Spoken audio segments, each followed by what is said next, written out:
It's a good day. Good day, good night. I don't know if what is it's not memorized to me. The all time of the different countries. So I'm just have to say hello to everyone, to all people living in this earth. Even we are not the same nationalities.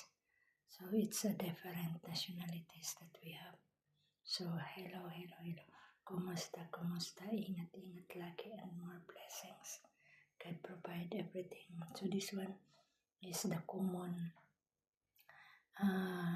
daily breakfast here in the Iraq. I don't know in the another Arabian countries, but mostly here, this is their basic preparing for the breakfast.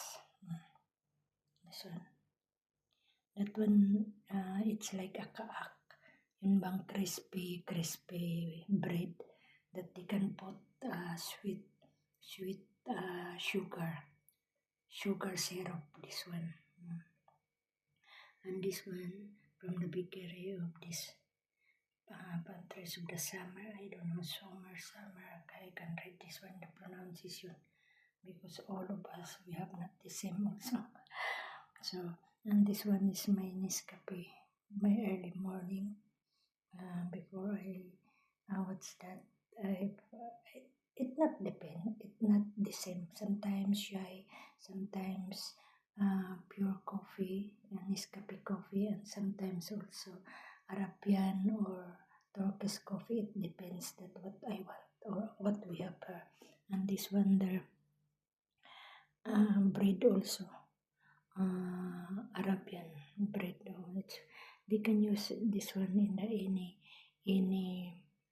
any time or any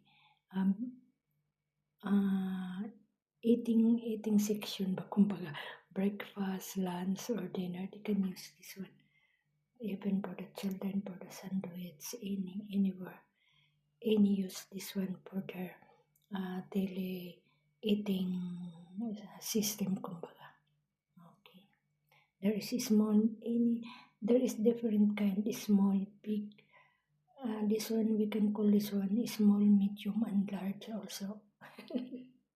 all this one here in the Arabian bread of this kind talaga. Any sizes pala, any sizes. I must to think first what suppose I'm telling. So you can understand, especially to the Arabian people.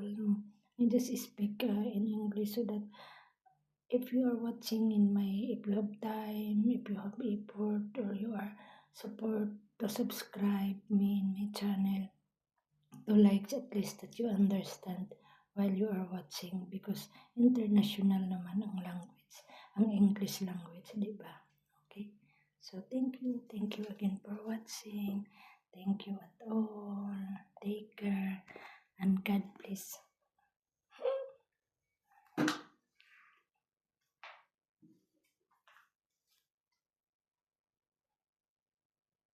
Bye-bye.